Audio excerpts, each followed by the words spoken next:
Hola, muy buenas tardes a todos y bienvenidos a un nuevo programa del canal de Vicente Fuentes y de la web ufopolis.com.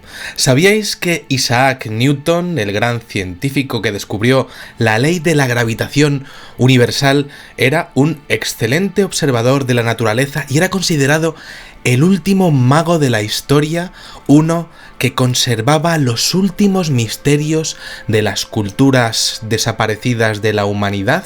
Y de hecho, ¿sabíais que estuvo durante toda su vida detrás de una fórmula para alargar la existencia del ser humano de forma indefinida? Una esencia que tendría como base lo que sería la famosa piedra filosofal. Qué gran tema este que os traigo hoy en medio del calor sofocante de Madrid. Y es que claro, yo siempre me lo he preguntado, ¿existió realmente todo esto, el elixir de la vida? Bueno, pues hoy tenemos un programa lleno de emociones y vamos a hablar de un curiosísimo hallazgo que se realizó en el año 2016, concretamente en marzo, en unos papeles que fueron propiedad del padre de la física moderna, Isaac Newton, y que según la revista norteamericana Chemistry World podrían contener ni más ni menos que el secreto que tantos años lleva el hombre buscando en la ciencia: la manera de convertir cualquier metal en oro y en plata, el origen de la creación de esa piedra llamada Opus Magnus y las diferentes destilaciones que habría que hacer a diferentes sustancias para alcanzar esa ansiada fórmula perfecta de la eterna juventud. Un hallazgo, como podéis ver, sin precedentes, que serviría pues no solo para crear oro a partir del plomo, sino para convertir esta receta en algo más, una manera de alcanzar pues lo que sería la vida eterna, ingiriendo la mezcla final, esa eterna vida solo al alcance de los dioses. Y fijaros, porque es muy importante esto de los dioses, por algo que diré después en este programa. Todo en un documento escrito en latín, tal y como se hacía y se decía en el siglo XVII en este tipo de cosas, titulado Preparación del mercurio para la piedra de los filósofos por la estela antimoniosa Regulus de Marte y la luna de los manuscritos del filósofo americano. Un nombre curiosísimo y rarísimo que además mezclaba astronomía, astrología y ciencia. El misterioso texto se encuentra en la Chemical Heritage Foundation y ha formado parte de una colección privada durante años y años. Aquí lo estamos viendo. Pero ¿sería esto posible? ¿Tomar algo y alargar la vida? Newton era un auténtico genio y tenía su propia forma de llegar a sus conclusiones. A mí me fascina como científico su método, porque usaba unas complicadas matrices para hacer sus fórmulas y le salían siempre los resultados, y se conoce que además a finales del año 1600 accedió a una receta secreta que era propiedad de un hombre llamado George Starkey, a la que añadió correcciones y diferentes variaciones para conseguir el famoso elixir de mercurio filosófico. Nunca se supo qué resultados llegó a conseguir, pero lo que sí que se sabe es un detalle curiosísimo y quizá también perturbador y aclaratorio para muchos, y es que Newton, además de ser pues un científico, también un gran esoterista y un genio de la alquimia, de la astrología con L, lo que sería la influencia de los astros en las personas, pues resulta que era masón, y no uno cualquiera, sino uno con un grado de los más altos que podían existir ya en su época, y eso que estamos hablando de hace más de 3 siglos. Newton fundó lo que sería la Gran Logia de Inglaterra y fue presidente de la Royal Society, la unión de científicos ingleses cuyos miembros están en la base de la creación de la masonería moderna. Fijaros que estamos hablando de un hombre, por tanto, un hombre que era pues bastante curioso, un hombre de ciencia y de alquimia, esa química oculta y sabia, y bueno, pues tenemos que tener en cuenta que tenía acceso a cosas que diferentes grupos de poder ya en su día tenían guardadas de otros estamentos como la Iglesia, y gracias a eso pudo relacionar conceptos de forma brillantísima.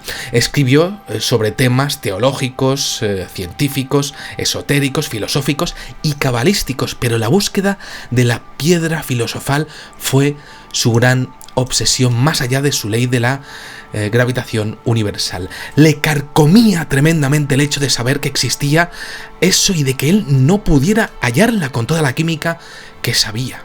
Había que buscarla en el pasado, en las civilizaciones antiguas, y sabía quién tenía alguna respuesta.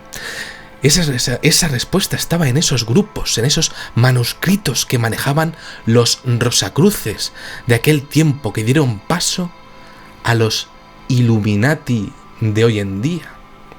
Y no se equivocaba. Este hombre, desde luego, multidisciplinar y singular, como estamos viendo, buscó hasta encontrar este manuscrito que corrigió, como decíamos, para hallar este elixir divino. Todo bien, todo fascinante, pero hay algo en todo esto que llama poderosamente la atención. Una estrella de 7 puntas rarísima. Aquí la tenemos. Está rodeada de otras estrellas con símbolos que no son tampoco muy normales, no son decodificables, y que resulta que se asemeja muchísimo a un círculo de las cosechas aparecido en Italia el día 20 de junio del año 2011 en la localidad de Poirino, y que presenta, al igual que ocurrió con la respuesta del famoso mensaje de Arecibo en el Círculo de las Cosechas del año 2001, un mensaje en código binario en cada una de las 7 puntas. Ahí lo estamos viendo, puntos blancos y negros como ceros y unos. Si decodificamos el código binario de los puntos que aparecen en las líneas a las que está señalando cada uno de los brazos de la estrella, resulta que nos encontramos con las palabras Ea, Enki y un espacio. Fijaros, lo estamos viendo aquí, esto lo estamos observando, Ea, Enki y un espacio, los dioses sumerios de la antigüedad asociados a una longevidad y a tener una vida larguísima fuera de lo común.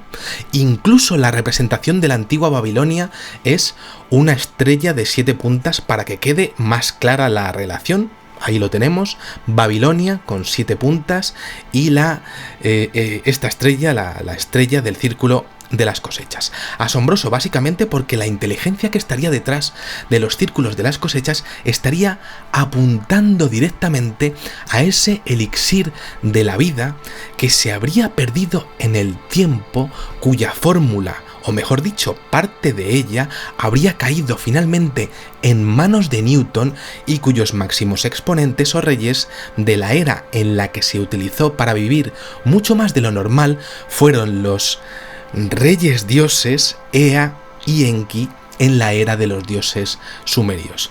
Esto mismo se sabe básicamente por la lista de los reyes sumerios encontrada en la tablilla de arcilla número WB444 de la lista oficial de la historia de Sumeria, en donde se cuenta básicamente algo asombroso y duro de creer para la ciencia oficialista: que los dioses creídos como deidades, realmente como dioses, eran seres de carne y hueso, y que sus reinados duraron más allá de lo concebible, además de ser considerablemente más grandes en tamaño. Sí, aquí la tenemos. La lista de los dioses sumerios fue tallada en el año 2119 a.C. y muestra que en 5 ciudades 8 reyes habrían gobernado durante 241.200 años antes de que el diluvio se extendiera sobre la tierra. En la ciudad de Eridu tenemos al rey Alulim con un reinado de 8 sars, es decir, 28.800 años, nada más y nada menos. También en Eridu el rey Alalgar reinó durante 10 sars, a la sazón 36.000 años. En Bactivira tenemos a los reyes Enmen-Luanna, Enmen-Gal-Anna y Dumuzi con 12, 8 y 10 sars de reinados, es decir, 43.200 años, 36.000 y 28.800 años. Y luego en Larak, el rey Sid-Sianna reinó 8 sars, por tanto 28.800 años. En Sipar, en Mendur-Anna 21.000 con 5,8 sars. Y en Suruk-Pak, Ubar-Tutu reinó 18.600 años, o lo que es lo mismo, 5,16 sars. Todas estas cifras son interesantísimas sin duda, porque ¿qué significa todo esto?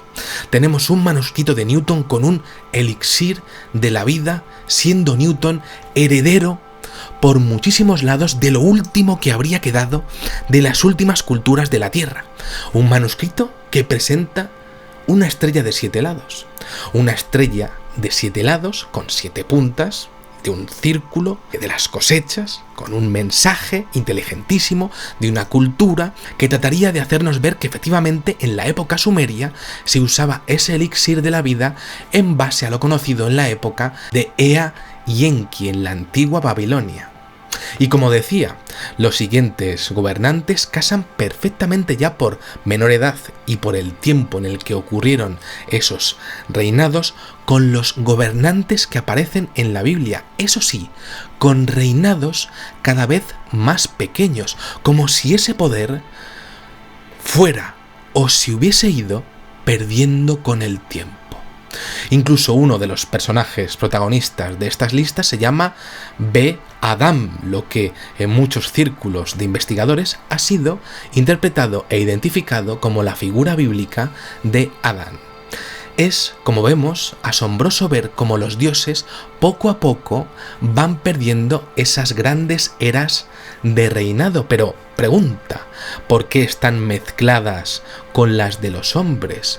Porque son reyes siempre y es progresivo el hecho de que ese poder de vivir más se va perdiendo. Es progresivo el hecho de que ese elixir de la vida va dejando de existir o de funcionar. Por tanto, ¿sería posible que estos seres, que estas personas, o quienes fueran, esos dioses, realmente hubiesen tenido acceso a ese conocimiento de la piedra filosofal en los tiempos de Ea y Enki, y que ese conocimiento secreto finalmente hubiese llegado al último de los magos de la Tierra, el último gran científico de la naturaleza, como era visto en su tiempo, que además tenía vínculos con los círculos de poder, los únicos que detentaban y tenían los secretos de la antigüedad, y éste hubiera podido usar todo para tratar de sacar finalmente la fórmula original, la fórmula perfecta?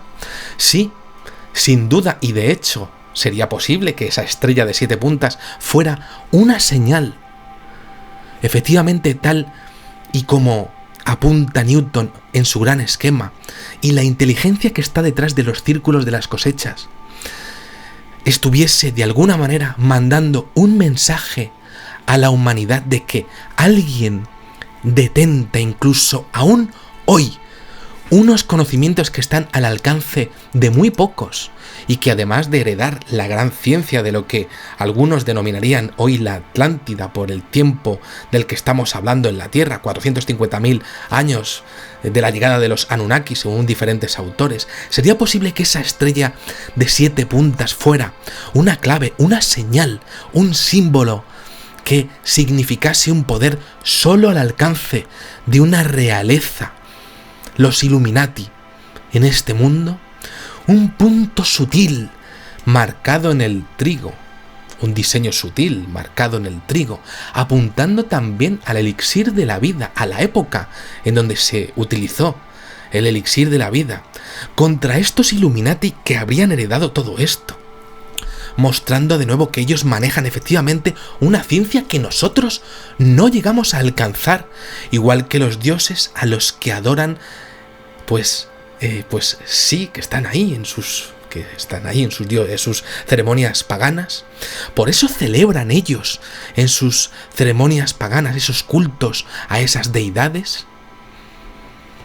Es este mensaje un punto sutil contra estos Illuminati, mostrando que ellos manejan, pues como decíamos, algo que nosotros no tenemos, pero que en el pasado sí existía y que fue heredada por la alta masonería, los Rosacruces, con Newton a la cabeza, y por ende, las últimas logias de esta gentuza que nos gobierna habría heredado todo esto. Y sí que tendría algo que quedase de todo esto. Sin duda las conclusiones son claras y la manera en la que este círculo de las cosechas está exponiendo el mensaje es científica y está fuera de toda duda a día de hoy, siendo, como exponía anteriormente, el mensaje en binario, y tal y como ocurrió en la respuesta al mensaje original de Arecibo, en donde se explicaba que había una raza originaria de un sistema solar con un astro de un tamaño inferior, con un mayor nivel evolutivo y una mayor expansión en el número de planetas habitados. Pero es que no es solamente eso, porque he seguido estudiando el tema y lo más interesante es que a la inteligencia que está detrás del fenómeno de los círculos de las cosechas no se le pasó el hecho de que este poder sigue destrozando este planeta. Y lo sigue haciendo con algo que está ahí, en esa estrella de 7 puntas, en esa alquimia, en ese elixir de la eterna juventud, en esa ciencia que sigue estando en esos grupos de poder y que ya Newton parecía querer destilar en su momento gracias a los conocimientos que le estaban dando aquellos primeros Illuminati, aquellos primeros Rosacruces. Y no se le pasó por alto el hecho de que este poder sigue destrozando el planeta, porque quiso ser más claro aún, más claro y rotundo al respecto de este concepto del elixir de la Tierra y su relación con los Illuminati y Newton, y prueba de ello y de su desacuerdo con el horror que rige este mundo, pero teniendo en cuenta que debe haber en su intencionalidad una norma de ir comunicando poco a poco este tema de una forma matemática, por supuesto, el idioma universal, en los primeros contactos entre especies, pero haciéndolo muy poquito a poquito, porque no debe poder hacerse de una forma a lo bestia, en plan Independence Day, pues sí que hay que mencionar algo increíble, y es que apareció un segundo diseño. Un diseño aparecido el día 25 de agosto del año 2008 en Eastfield, Inglaterra, con una estrella otra vez de 7 puntas en el centro de un precioso mosaico en espiral con signos alquímicos similares a los que aparecen en la tabla esmeralda escrita por Hermes Trismegisto, una tabla que sería la base de todo según la alquimia y en la que aparece definitivamente y efectivamente el ojo del destino, ese ojo identificado con las logias de los Illuminati, y ahí lo estamos viendo. Dicho esto, siempre viene la misma pregunta para el ser humano: ¿dónde está el elixir de la vida? ¿Lo buscan estos grupos de poder? ¿Están implorando en sus ceremonias paganas, en sus sacrificios tremendos, a esas deidades para que les vuelva algo o parte de lo perdido para tener finalmente la vida eterna? Quizá nunca lo sepamos, pero lo que sí que está claro es que parte de él quedó en los manuscritos de Newton, heredero de una ciencia que se remonta a cientos de miles de años, con una ciencia que fue conservada por esa alta masonería hasta nuestros días. Y es evidente que si fuéramos nosotros los que lo viésemos desde fuera, desde otro planeta, desde otra perspectiva, con ovnis, quizá viéndolo, pues quizá no nos haría ninguna gracia todo lo que estaría pasando en nuestro planeta, la injusticia que supondría una posible medicina que se podría sacar de todo esto, y trataríamos de comunicarlo, sin violar, eso sí, un posible tratado de injerencia en una civilización. Trataríamos de comunicar nuestro desacuerdo, aunque fuera con un solitario círculo precioso de 7 puntas, o varios con sutiles mensajes matemáticos o visuales en campos de trigo, en Inglaterra o en Italia.